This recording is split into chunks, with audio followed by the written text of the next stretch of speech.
Vamos ahora a saltar unos cuantos años más adelante, pero no muchos. Toma el relevo en estos repasos a nuestra historia que hacemos habitualmente en el primer tramo de la noche otro catedrático de historia contemporánea, Miguel Ángel del Arco Blanco, que acaba de publicar este libro, La hambruna española, que estudia los años más duros de la posguerra en nuestro país. Miguel Ángel, bienvenido, muy buenas noches. Muy buenas noches. ¿Cuál fue el motivo de abordar este estudio? ¿Crees que no está suficientemente en nuestro ADN o en el de nuestros mayores lo que fue la época del hambre, os tempos da fame, que decía en Galicia? Os tempos da fame no eran los tiempos de la hambruna, eran los tiempos de los años del hambre. Y no sabíamos que en España había una hambruna hasta que este libro ha sido publicado. Está claro que muchísimos historiadores e historiadoras han hecho mucho por conocer y por desmontar los mitos del franquismo desde la muerte del dictador, pero hacía falta identificar por qué algunos de aquellos años, especialmente, no ya desde el año 39 al 52, sino especialmente del 39 al 42 y luego el 46, por qué eran especialmente duros, por qué la gente se caía por las calles, por qué había un boom de enfermedades, por qué la gente en el fondo no podía seguir viviendo y por qué la gente no podía comer. Focalizando los problemas, la guerra evidentemente supone un destrozo importante, ¿no?, para las comunicaciones, personal técnico, industrias.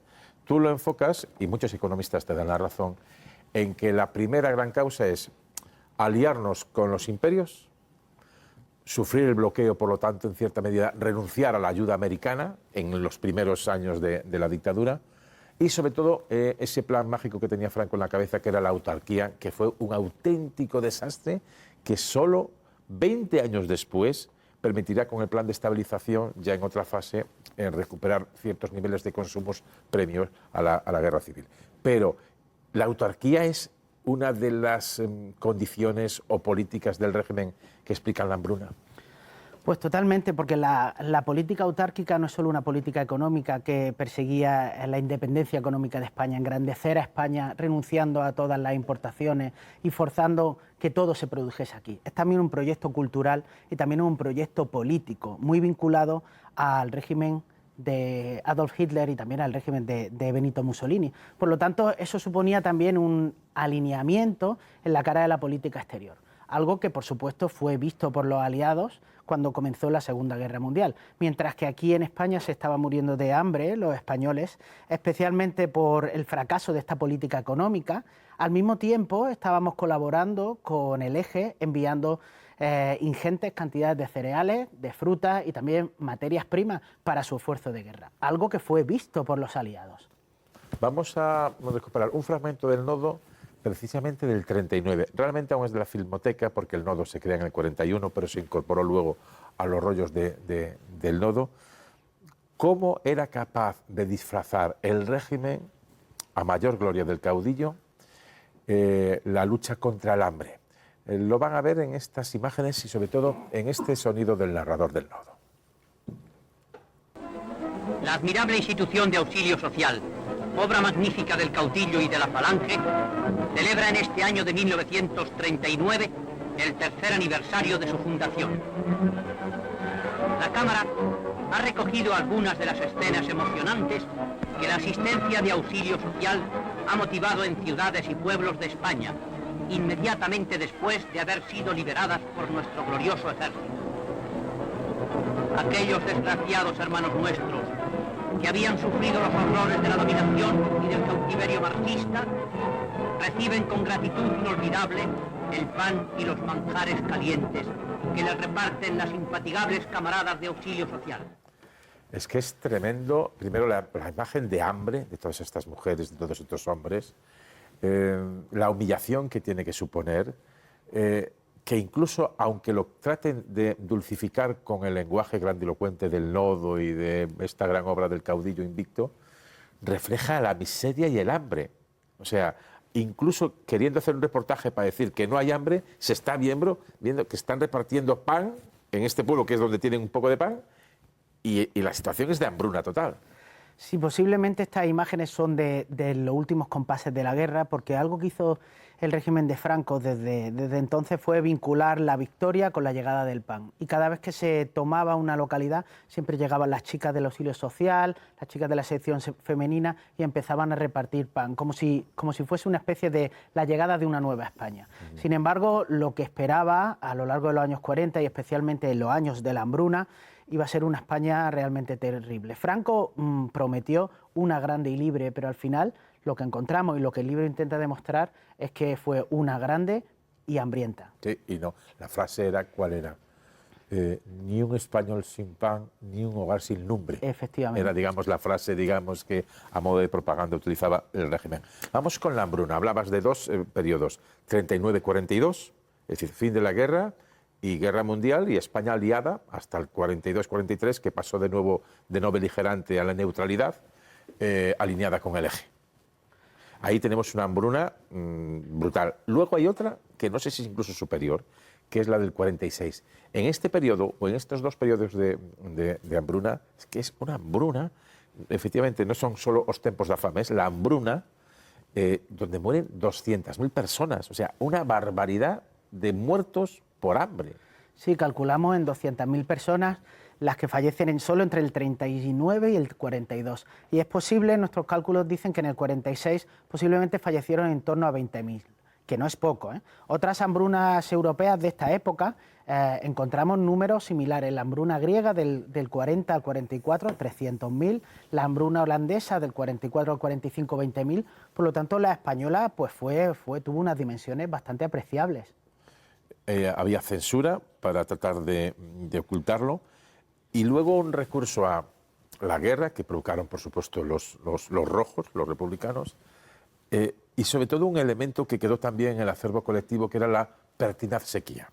Como si la sequía, que debía haber sequía en algunos periodos, explicase el hambre, porque sequía también hubo 10 años antes, y 15 años antes, y 25 años antes.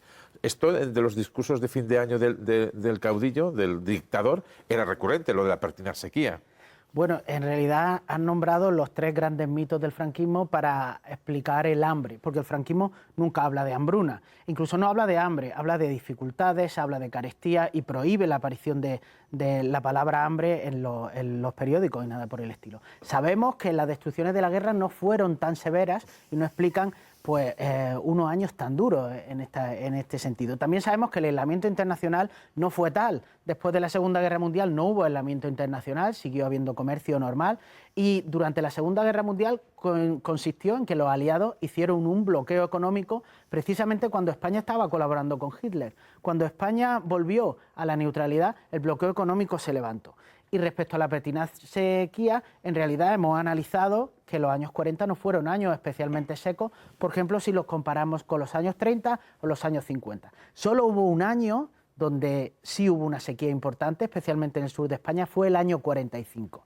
Esto, unido a la funesta política económica, provocó que en el año 46, en mi tierra, en Andalucía, sea conocido como el año del hambre, y que ha quedado en la memoria de muchísimas personas, ¿no?, como el año del hambre. Y por lo tanto, ese recurso a que, bueno, pues las calamidades de la pertinaz sequía, del dominio rojo, el recurso al trigo argentino de Perón, recién acabada la Segunda Guerra Mundial, España absolutamente aislada, ni en la ONU está, ¿fue tan efectivo como se dijo? O sea, ¿palió realmente el hambre? Totalmente. La economía no funcionaba, no se recuperaban los niveles de preguerra en agricultura ni en industria, y de repente en el año 47 llegó el trigo argentino. Muchísimo trigo argentino, no solo trigo, también cebada, otros cereales, además como empréstito y además tremendamente barato. Esto fue un balón de oxígeno para el régimen de Franco y no cambiar esta política autárquica que era completamente funesta. Antes veíamos imágenes y sonido del nodo. Vamos a seguir ahora con imágenes de la época, pero el contexto histórico de la actualidad que se ve desde un prisma absolutamente distinto. Vencida la República, los españoles se enfrentan a una larga posguerra. Ni un hogar sin lumbre, ni un español sin pan, repetía la propaganda de los vencedores. Franco prometía paz y prosperidad, pero la realidad de aquellos años fue muy otra. A miles de vencidos les esperaba la muerte o la cárcel. Su dinero ya no tenía valor, tampoco sus títulos. Los más preparados, intelectuales y técnicos, salían camino del exilio o eran depurados. España, aislada tras rechazar la ayuda americana y apostar por los países del eje durante la Segunda Guerra Mundial, se lanzaba a una política de autarquía que sumía al país en la miseria y hacía de los años 40 los peores de nuestra historia económica. Bueno, pues estas son las mismas imágenes, claro, con otro tipo de imagen y texto, con otro tipo de texto que explica un poco, pues, el trucaje, la tramoya del régimen para tratar de falsear la realidad, y la realidad es esta de la hambruna que estamos viendo. ¿Había igual de hambruna en el campo y en la ciudad? Eso es una pregunta muy interesante, pero en realidad podríamos responderla de la siguiente manera. ¿Quién fue la mayor víctima de la hambruna? Seguramente las clases bajas, las clases trabajadoras, ¿no? Porque en el mundo rural había mucho menos racionamiento y el régimen de Franco decidió enviar menos alimentos al mundo rural. Y sin embargo sí envió muchísimo más a las ciudades porque les temía, ¿no? Entonces, a priori, las clases trabajadoras podrían comer mejor en la ciudad, ¿no? En el campo no, porque apenas llegaba racionamiento y con lo que recibían no podían hacer ningún tipo de plato. Y además, como muy bien demuestra ese vídeo y señala, no podemos comprender los años de la hambruna sin la victoria. No hubo reconciliación cuando acabó la guerra civil y los republicanos siguieron siendo perseguidos en el día a día, no digo ya en las cárceles como víctimas de la hambruna como Miguel Hernández, sino también fuera de ellas. Muchos republicanos a la hora de ir a las plazas de los pueblos a pedir trabajo sencillamente no se lo otorgaban, aquello de comer república. Sí, eso, pero eso ya viene antes de la... Yo creo que eso viene ya de la época de la reforma agraria del primer bienio republicano, lo de comer república. Ya en la otra parte, pues ya imagino. Dos palabras, y con esto abro el turno si alguien quiere preguntar, que quedan ligadas al subconsciente de nuestros abuelos que nos transmitían eso. Uno era el extraperlo y otro que estaba relacionado era el racionamiento. El racionamiento llega hasta bastante después de acabada la hambruna como tal. ¿Cómo es ese periodo y ese comportamiento entre el extraperlo, es decir, el mercado negro, por así decirlo, y la cartilla de racionamiento, que era dejar claro que estábamos pasando hambre?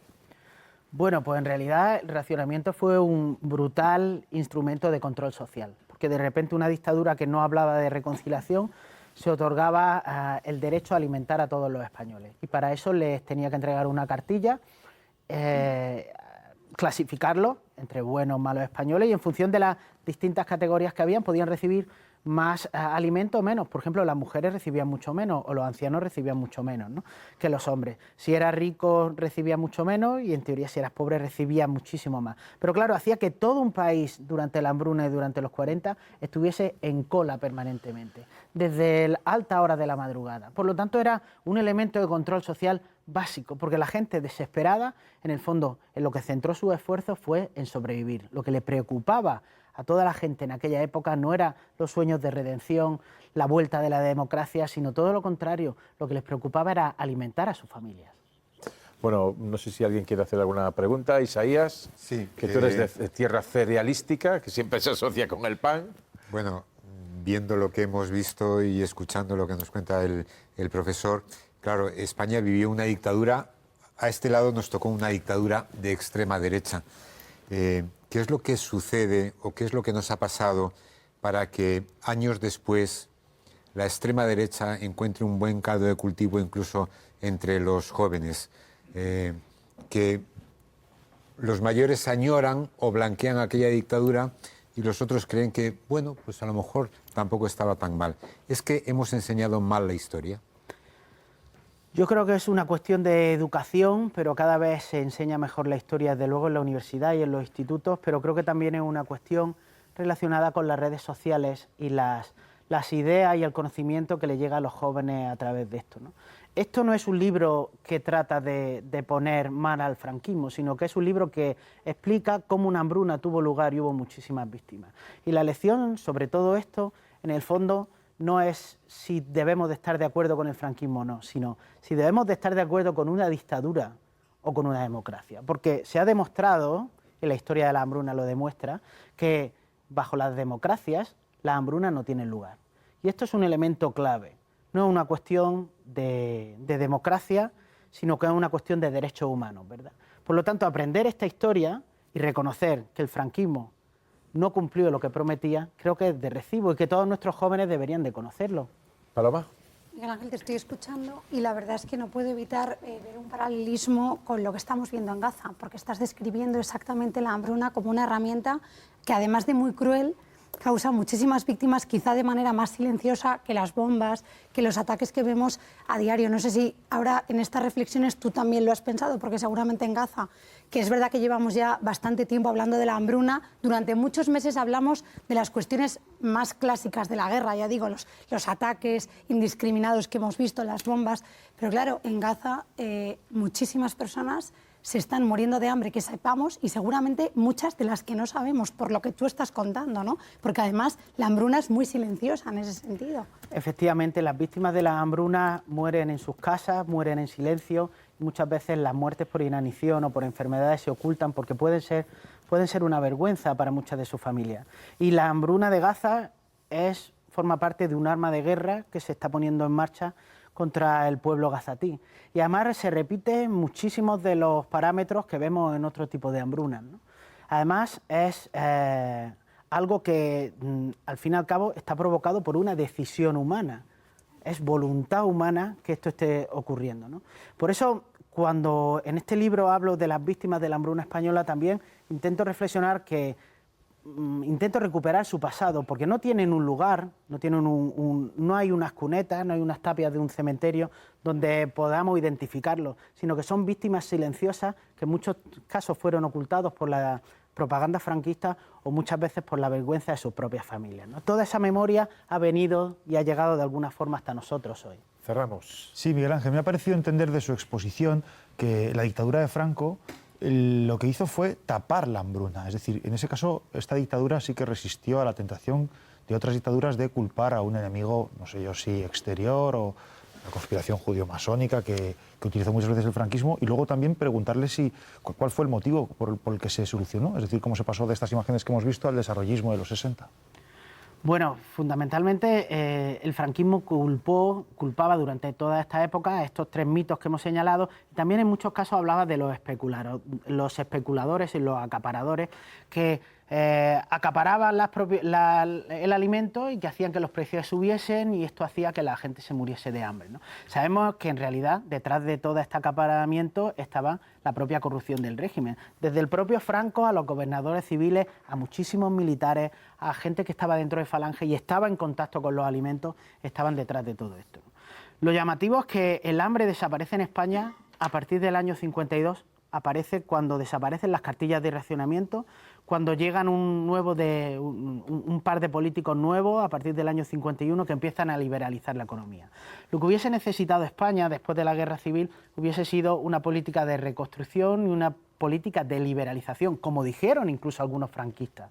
Y sin embargo, Franco tomó el timón y impuso la política autárquica. Hasta que después ya en el 59 aquello se viene y los ministros Ullastres, los ministros del régimen, Navarro Rubio, le advierten: nos quedan para pagar 2 nóminas. Si no llevamos a cabo el plan de estabilización, es que nos vamos. Entonces, cuando por fin se acaba ya con aquel mito y aquel sueño imperial de la autarquía.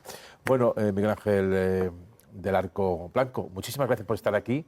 Vamos a enseñar de nuevo el libro a cámara, por si en la primera entrada aún alguien se quedó despistado, pero ahí lo tienen. La hambruna española, de Miguel Ángel del Arco Blanco. Muchísimas gracias, y yo creo que es una obra muy interesante y, como siempre decimos, necesaria. Por eso lo damos en la televisión. Pues muchas gracias y un placer venir a la pública. Muchísimas gracias. Muy buenas noches.